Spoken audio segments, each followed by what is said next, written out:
காவிரி விவகாரத்தில் ஆணையம் என்ற சொல் பயன்படுத்தப்பட்டுள்ளதில் ஏதோ உள்நோக்கம் உள்ளது என்று டி ராஜேந்தர் தெரிவித்திருக்கிறார். காவிரிக்கான தமிழகத்தின் குரல் என்ற பெயரில் மக்கள் நீதி மய்யத்தின் தலைவர் கமல்ஹாசன் முன்னெடுத்துள்ள கூட்டம் தியாகராய நகரில் நடைபெறுகிறது. இதில் பாமக இளைஞரணி தலைவரும் நாடாளுமன்ற உறுப்பினருமான அன்புமணி ராமதாஸ், அம்மா மக்கள் முன்னேற்ற கழகத்தின் சார்பில் தங்க தமிழ்ச்செல்வன், தென்னிந்திய நதிகள் இணைப்பு சங்க தலைவர் ஐயா கண்ணு, லட்சிய திமுக தலைவர் டி ராஜேந்தர் கலந்து கொண்டுள்ளனர். காவிரி விவகாரத்தில் தமிழக விவசாயிகள் பயன்பெறும் வகையில் உரிய தீர்வை முன்னெடுப்பது தொடர்பாக இக்கூட்டத்தில் ஆலோசனை நடத்தப்படுகிறது. இதில் பங்கேற்க வந்தபோது செய்தியாளர்களிடம் பேசிய லட்சிய திமுக தலைவர் டி ராஜேந்தர், கூட்டத்தில் பங்கேற்க திமுக செயல் தலைவர் ஸ்டாலினை மட்டும் நேரில் சந்தித்து கமல் அழைப்பு விடுத்த நிலையில் மற்ற தலைவர்களை தொலைபேசி மூலம் கூப்பிட்டது பாரபட்சமானது என்றார். இருந்தபோதும் தன்னை நேரில் வந்து பார்க்காவிட்டாலும் அன்போடு தொலைபேசியில் அழைத்ததால் வந்ததாக கூறினார். மேலும் காவிரி விவகாரத்தில் ஆணையம் என்ற சொல் பயன்படுத்தப்பட்டுள்ளதில் ஏதோ உள்நோக்கம் உள்ளது என்றும் கூறினார்.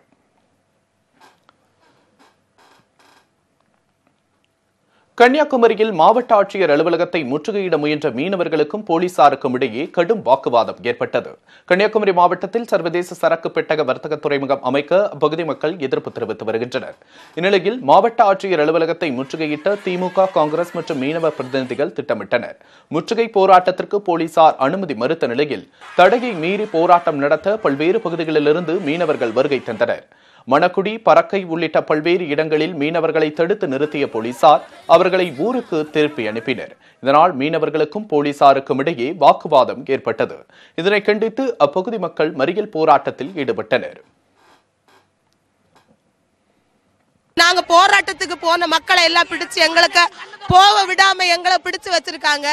நாங்க எங்களுடைய உயிரை போனாலும் இந்த சரக்கு பெட்டக மாற்றுமனை திட்டத்தை கொண்டு வர மாட்டோம். நாங்கள் இந்த குடும்பத்தோட தான் இங்க வந்து இருக்கிறோம். நாங்கள் எங்க குழந்தைகளோடு இந்த வெயில்ல இந்த காய்ச்சல நாங்கள் வந்திருக்கிறோம். இந்த மத்திய மாநில அரசு நாங்க வன்மையாக கண்டிக்கிறோம். எங்களுக்கு இந்த சரக்கு பெட்டக மாற்றுமனை திட்டம் வேண்டாம். எங்களுக்கு மீன்பிடி துறைமுகம் வேண்டும்.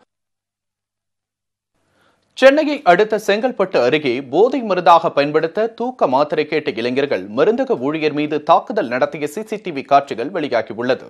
சென்னை திருச்சி நெடுஞ்சாலையில் சிங்கப்பெருமாள் கோவில் பகுதியில் ராகேஷ்குமார் என்பவருக்கு சொந்தமான மருந்தகம் உள்ளது. கடந்த திங்கட்கிழமை இரவு 11 மணிக்கு இந்த மருந்தகத்திற்கு வந்த 2 நபர்கள் ஊழியர் மாரிமுத்துவிடம் போதை மருந்தாக பயன்படுத்த தூக்க மாத்திரை கேட்டுள்ளனர்.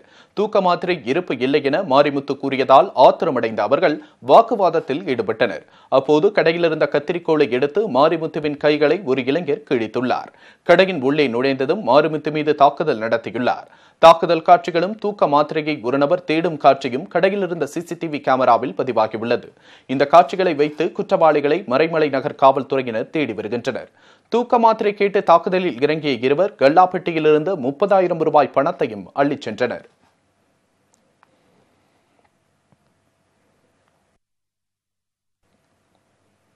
கட்சி தொண்டர்கள் தாங்கள் வைத்திருந்த கொடி கம்புகளை வைத்து ஒருவரை ஒருவர் தாக்கிக் கொண்டனர். இதில் நாம் தமிழர் கட்சியைச் சேர்ந்த கரிகாலன் என்பவரது கால் எலும்பு முடைந்தது. சில தொண்டர்களுக்கு காயம் ஏற்பட்டது. தொண்டர் ஒருவருக்கு வலிப்பு ஏற்பட்டது. அப்போது அருகில் இருந்தவர்கள் உதவி செய்யாமல் செல்போனில் படம் எடுப்பதிலேயே கவனம் செலுத்தினர். இதனால் விமான நிலையமே போர்க்களம் போல காட்சியளித்தது. இதனால் விமான பயணிகள் அச்சமடைந்தனர். இச்சம்பவம் தொடர்பாக விமான நிலைய காவல் நிலையத்தில் வழக்கு பதிவு செய்யப்பட்டு விசாரணை நடைபெற்று வருகிறது.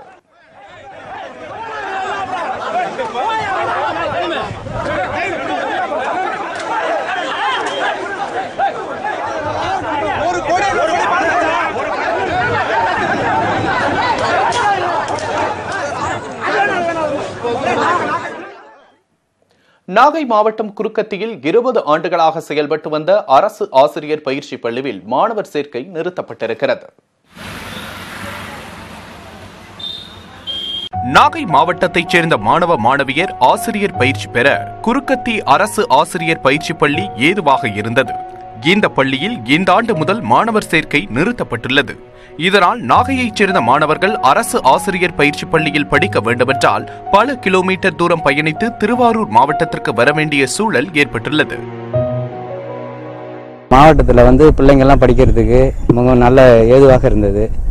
அரசு பிரைவேட்டில் இதை கொடுப்பதற்காக நயவஞ்சகமாக இந்த அரசு இதை இந்த குறுக்கத்தி பயிற்சி நிலையம் நல்லா சிறப்பாக நடந்து கொண்டிருந்த குறுக்கத்தி பயிற்சி நிலையத்தை க்ளோஸ் பண்ண நினைக்கிறது. அரசு ஆசிரியர் பயிற்சி பள்ளியில் கட்டமைப்பும் திறன்மிகு விரிவுரையாளர்களும் உள்ளதாக கூறும் மாணவர்கள் தனியாரில் இத்தகைய வசதி இல்லை என்று தெரிவிக்கின்றனர். 2 ஆண்டு ஆசிரியர் பயிற்சி பட்டய படிப்புக்கு தனியாரை நோக்கி தங்களை தள்ளியுள்ளதாகவும் மாணவர்கள் குற்றம் சாட்டியுள்ளனர். ாக நாங்கள் வந்து இந்த கிராமத்து குருகத்தியிலிருந்து கிராமத்தில் உள்ளவங்க எல்லாரும் சேர்ந்து நாங்கள் இதை வந்து வன்மையாக கண்டிக்கிறோம். இதை வந்து மீண்டும் வந்து இதை வந்து தமிழ்நாடு கவர்மெண்ட் வந்து வாபஸ் பெறணுங்கிறத எங்களுடைய கோரிக்கை. இதை தமிழகத்தில் 32 அரசு ஆசிரியர் பயிற்சி பள்ளிகள் இயங்கி வந்தன. 20 பயிற்சி பள்ளிகள் இந்த ஆண்டு சேர்க்கையை நிறுத்தியதால் மாணவர் சேர்க்கை 3000 1050 குறைக்கப்பட்டுள்ளது. இந்நிலையில் 20 ஆசிரியர் பயிற்சி மையங்களிலும் மீண்டும் சேர்க்கையை தொடங்க வேண்டுமென மாணவர்களிடமிருந்து கோரிக்கை எழுந்திருக்கிறது. நியூஸ் 18 செய்திகளுக்காக நாகையிலிருந்து சகாதேவன். பள்ளிகளில் மாணவர் சேர்க்கையை அதிகரிக்க தனியார் பள்ளிகள் பல்வேறு நடவடிக்கைகளை மேற்கொண்டு வரும் நிலையில் தேனியில் அரசு உதவி பெறும் பள்ளி ஒன்று புதுவிதமான அறிவிப்பை வெளியிட்டிருக்கிறது. அது குறித்த ஒரு செய்தி தொகுப்பை பார்க்கலாம். தேனி மாவட்டம் போடியில் அமைந்துள்ளது பிச்சாண்டி நடுநிலைப் பள்ளி. 1937ஆம் ஆண்டு திண்ணை பள்ளியாக தொடங்கப்பட்ட இந்த பள்ளி தற்போது கட்டிடத்தில் இயங்கி வருகின்றது. 138 மாணவ மாணவிகள் பயின்று வரும் இந்த பள்ளியில் தமிழ் வழி கல்வியில் சேரும் மாணவர்களுக்கு இலவச அறிவிப்பு வெளியிடப்பட்டுள்ளது. தமிழ் வழி கல்வியில் முதல் வகுப்பு சேரும் மாணவ மாணவிகளின் பெற்றோருக்கு ஜியோ ஸ்மார்ட் போன் இலவசமாக வழங்கப்படும் என பிச்சாண்டி நடுநிலைப்பள்ளி நிர்வாகம் அறிவித்துள்ளது. எல்லா நிகழ்வையும் வந்துட்டு த்ரூ ஃபோனில் கொடுத்துட்டோம்னா பேரண்ட்ஸ் கொஞ்சம் ஆரோக்கியமாக இருக்கும், கொஞ்சம் கைண்டாக வந்து கேட்டுக்கிறோம் அப்படின்னு சொல்லிட்டு நாங்கள் வந்துட்டு சொல்லக்கூடிய தகவலுக்காக தான் இந்த ஸ்மார்ட் ஃபோனை வந்து லான்ச் பண்ணியிருக்கோம். மேக்ஸிமம் தடவை நாங்கள் ஃபஸ்ட் ஸ்டாண்டில் வந்துட்டு ஒரு 25 ஸ்டூடெண்ட்ஸ் வந்து அட்மிட் பண்ணிடலாம் அப்படிங்கிற ஒரு எய்மில் வந்துட்டு பேரண்ட்ஸ் அப்ரோச் பண்ணிக்கிட்டு இருக்கோம். அதனால் வாங்க முடியாத சூழ்நிலை வரக்கூடிய ஃபேமிலிக்காக தான் இந்த ஸ்கீம் வந்து நாங்கள் வந்துட்டு கொடுக்கலான்ட்டு முடிவுக்கு வந்திருக்கோம் சார். பள்ளி மாணவர்களின் செயல்பாடுகளை பெற்றோருக்கு தெரியப்படுத்த ஸ்மார்ட் போன்கள் பயன்படுவதால் பயனுள்ள வகையில் இலவச ஸ்மார்ட் போன் அறிவிப்பு இருக்கும் என அப்பள்ளியின் ஆசிரியர் தெரிவித்தார். பேரண்டோட தகவல் தொடர்பு வச்சுக்கணும். அதுக்காகவும் முக்கியமாக வந்து எங்கள் ஸ்கூலில் வந்து எப்பயுமே வந்து டீச்சர்ஸ்க்கெல்லாம் 9 டீச்சர்ஸ் ஒர்க் பண்ணுறோம். யாருக்கும் வந்து ஸ்மார்ட் ஃபோனும் அலோடு கிடையாது. இங்கே இப்போ நாங்கள் எதுக்காக யூஸ் பண்ணுறோம் அப்படின்னு சொன்னால் ஒன்லி ஃபார் த எஜுகேஷனல் பர்பஸ்க்கு மட்டும்தான் யூஸ் பண்ணிகிட்டு இருக்கோம்.